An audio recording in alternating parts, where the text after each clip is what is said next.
मुझे दुख होता है आपको यहां देखकर, दुख हमें झारखंड के लोगों को भी देखकर होता है, लेकिन आपके लिए दुख थोड़ा ज्यादा इसलिए होता है कि जैसा भी सही जमशेदपुर वालों को झारखंड मिला, सरायकेला वालों को झारखंड मिला, धनबाद वालों को झारखंड मिला, बोकारो वालों को झारखंड मिला, हजारीबाग गिरिडीह को झारखंड मिला, रामगढ़ को झारखंड मिला, रांची को झारखंड मिला, लेकिन झारखंड बनने का हकदार और झारखंड में शामिल होने का हकदार पुरुलिया, झारग्राम, बांकुड़ा के लोग भी रखते थे। आज बिल्कुल इस बात का अफसोस आपकी आंखों में भी झलक रहा है और हमें भी झलकता है।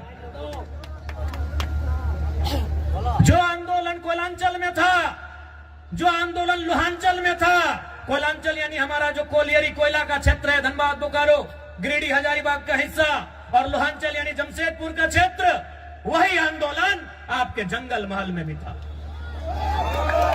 जो त्याग कोयलांचल वालों ने किया था, जो त्याग लोहांचल वालों ने किया था, वह त्याग जंगल महल वालों ने भी किया था। लेकिन आज कोयलांचल वालों को, लोहांचल वालों को कहने के लिए झारखंड मिला, हालांकि अधिकार वहां भी उनको नहीं है। आज भी वहां उनको मजदूरी के लिए तरसना पड़ता है। उनकी जमीनों में कोयला, उनकी जमीनों में अभ्रक, उनकी जमीनों में लोहा, उनकी जमीनों में लगभग 80 प्रकार के मिनरल्स पाए गए हैं, लेकिन आज उन्हें नौकरी के लिए तरसना पड़ता है। लेकिन हाँ, उनके पास कहने के लिए है, हमारे काछे ए शब्द अच्छे कि हमरा झारखंड, हमरा पवाली झारखंड, लेकिन आपके पास वह भी कहने को नहीं है कि हमारे पूर्वजों ने, हमारे बाप दादा ने जो आंदोलन किया था, जो संघर्ष किया था, उसके बदले आप उस झारखंड का हिस्सा नहीं बन पाए। तो कहीं ना कहीं इसमें भी साजिश है, साजिश है, बहुत बड़ी साजिश है। तो इसलिए नई पीढ़ी को यह प्रण लेना होगा कि हमारे पूर्वजों ने आंदोलन को जहां लाकर छोड़ा है, वो विरासत जो हमें देकर गए हैं, उस विरासत को यहां से फिर से हमें लेकर जाना होगा। क्या आप तैयार हैं? कि जंगल महल की गलियों से एक आवाज आया है, जंगल महल की गलियों से एक आवाज आया है, उठो नौजवानों, फिर से इनकलाब आया। क्या आप तैयार हैं? और देखिए नौजवानों, मेरे भाइयों, हम जिस रास्ते में चलने जा रहे हैं, जो कार्य हम करने जा रहे हैं, मानते हैं आसान नहीं है, एक काज से सरल नहीं अच्छे, किंतु असंभव भी नहीं है। मानते हैं वो काम आसान नहीं है, वो काम सरल नहीं है, लेकिन वो असंभव भी नहीं है।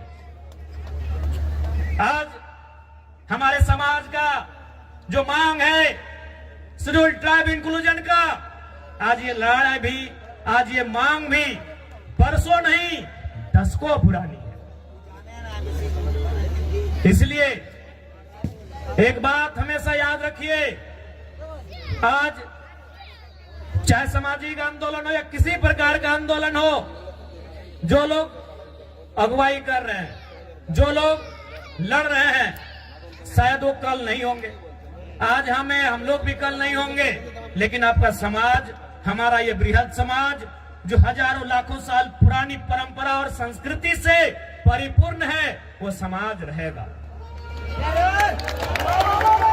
इसलिए आपको उस बागडोर को, उस विरासत को अपने हाथों में लेकर आगे बढ़ना है। मैं आप सभी से कहना चाहूंगा, और आज जब भी आप किसी आंदोलन के लिए जाते हैं, जब आप संघर्ष का रास्ता चुनते हैं, आपको त्याग करना पड़ता है। बिना त्याग का आपको मंजिल नहीं मिलेगा। आज आपको त्याग करना होगा। आप कहेंगे कि हमें भोग का रास्ता भी चुनना है, हमें ऐसो आराम का भी रास्ता चुनना है, और हमें मंजिल की ओर भी जाना है, हमें अपने सपनों को भी साकार करना है, तो संभव नहीं, आपको त्याग करना होगा। आज का समय त्याग का है, और जो नौजवान त्यागी बनकर इस रास्ते में आएंगे, तभी हमारा समाज उत्थान की ओर जाएगा। इसलिए इस पीढ़ी को तो त्यागी बनना होगा। हमारे जिले में एक वीर क्रांति दूत हुआ करते थे शहीद शक्तिनाथ महतो। वो अक्सर कहा करते थे कि एक पीढ़ी को जेल जाना होगा, दूसरी पीढ़ी को गोली खानी होगी, तभी तीसरी पीढ़ी राज करेगी। हमारी एक पीढ़ी जिसमें शहीद शक्तिनाथ महतो स्वयं, जिन्होंने ये नारा दिया था कि एक पीढ़ी को गोली खाना होगा, और शहीद शक्तिनाथ महतो ने खुद गोली खाई। उनके साथ निर्मल दादा ने गोली खाया।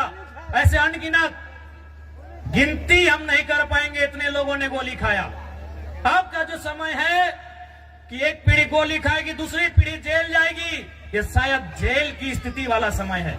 और आपने देखा पुरुलिया के जिले में, घाटशिला में हमारे 51 लोगों को जेल जाना भी पड़ा। लेकिन उन विषयों से, उन घटनाक्रम से आपको कतराना नहीं है, क्योंकि आपकी लड़ाई आपकी व्यक्तिगत नहीं है। आपकी लड़ाई केवल आपके लिए नहीं है, आपकी लड़ाई केवल आपके घर आंगन तक सीमित नहीं है। आपकी लड़ाई कई हजारों साल पहले जो सपना हमारे पूर्वजों ने देखा था, उस सपने को साकार करने की लड़ाई है। इसलिए आज आपको त्यागी बनना होगा, इसलिए आज आपको त्यागी बनना होगा। और एक बात याद रखिएगा, जो संघर्ष को चुनते हैं वही सफलता के करीब जाते हैं। आज का समय संघर्षों का समय है मेरे भाइयों। जो भी पर्व हम लोग मनाते हैं उसका एक संदेश होता है। हमारे जो तो पर्व आछे, जो तो त्योहार आछे, ওদের ভিতর একটা মেসেজ আছে, সন্দেশ আছে কি আর মানে কি, এই কাজটা আমাদের পূর্বজ কি জন্য করেছে, এই কাজটা কেনে, এই বরদ খুঁটা কেনে, এই কাড়া খুঁটা কেনে, এই টুসু কেনে, এই করম কেনে, জিতিয়া পরব কেনে, এই কোনো না কোনো ওদের ভিতরে একটা মেসেজ আছে। তো বরদ খুঁটার মানে কি সবাই জানি कि हमरा चासा लोग माने की न, सावन महीना का जो समय होता है हम वो खेती बाड़ी करते हैं, धान लगाते हैं, हार जोतते हैं। इधर भी वही टाइम होता है ना। अब मार्च में नहीं ना करते हैं, न 2-4 को खेत देखे थे मार्च तरफ। यानी हम सावन महीना, जिसे हम लोग अंग्रेजी के कैलेंडर में जुलाई अगस्त के आसपास कहेंगे, यानी उस समय हम क्या करते हैं, हल चलाते हैं और खेत में धान लगाते हैं, और मूल हमारा संबंध धान से। उसके बाद का जो समय होता है सितंबर आधा, अक्टूबर पूरा, और थोड़ा सा नवंबर, यानी 1.5-2 महीना क्या होता है कि हमारा जो बरद है, काड़ा है, उसको रिलैक्स हो जाता है। तो भाई रिलैक्स हो जाता है तो उसको हम लोग क्या करते हैं, इस त्योहार में उसको पहले तेल लगाते हैं। हमरा की करी वाके तेल मखाए, कहे ना, तेल किसको मखाया जाता है, लगाया जाता है, जो थका हारा होता है। आज के यदि हमारे घरे यदि बाड़ी कोनो पहुना आसे, कोनो कुटुम आसे, तो हम उनको क्या करते हैं कि बैठिए थोड़ा तेल लगा देते हैं, भाई आप बहुत दूर थक के आए हैं। तो तेल किसको लगाया जाता है, जो थका होता है। तो हमारा जो बरद है, काड़ा है, ये सावन महीना में इसको जोतते जोतते नारते नारते ये थोड़ा थका है। अब इसको तेल लगा के बोल रहे भाई थोड़ा सा तुम अब तंदुरुस्त हो जाओ, तुम थोड़ा सा फिट फाट हो जाओ। कहे ना, फिर अब आ रहा है कार्तिक और अगन का महीना कि धान काटना है और फिर तुमको काड़ा गाड़ी में लोड करके घर पहुंचाना है। अब धान काटने के बाद फिर बरद गाड़ी में लोड करके घर भी पहुंचाना है, और माड़ा भी रहना है, धान खिजाना भी है। तो इसीलिए इसको तेल लगाते हैं कि तुम अब या तुमको फिर से तैयार हो जाओ।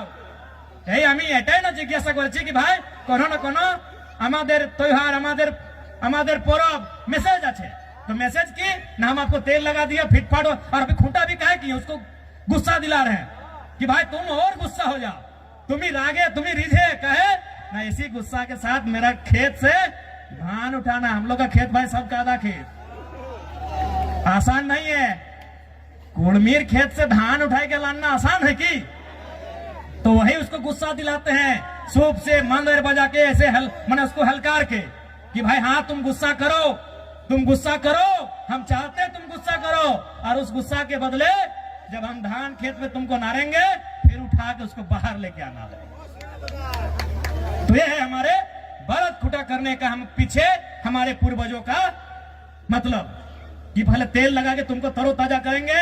क्या कि सावन महीना के बाद तुम कुछ काम नहीं किया है, तुम आराम से घर में बैठा है, और सावन महीना के बाद हरा हरा घास मिलता है, और जितना बढ़िया बढ़िया खाना खाने पर थोड़ा आदमी आलसी हो जाता है, तो लोग भी आलसी हो गया थोड़ा। तो इसीलिए अब फिर से आ गया है टाइम कार्तिक महीना का, अगहन महीना का। अब इन लोग को कि जंगल महल की गलियों से एक आवाज आया है, जंगल महल की गलियों से एक आवाज आया है, उठो नौजवानों, फिर से इनकलाब आया। क्या आप तैयार हैं? और बैंक है, they have their vote banks because they are from NDA and India.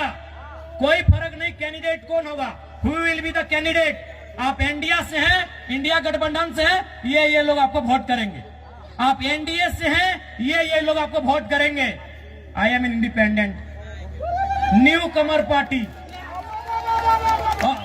हमारे झारखंड में भी क्या सेफ है, 81 में 56 इंडिया के पास, 24 एनडीए के पास, 56, 24, 80 हम अकेले हैं। यानी हमारे पास कोई वोट बैंक नहीं, हमारे पास कोई समीकरण नहीं। और हमने क्या कहा कि पार्टी बनती है बिगड़ती है, कोई आज बीजेपी में है, कल को तृणमूल में चला जाएगा।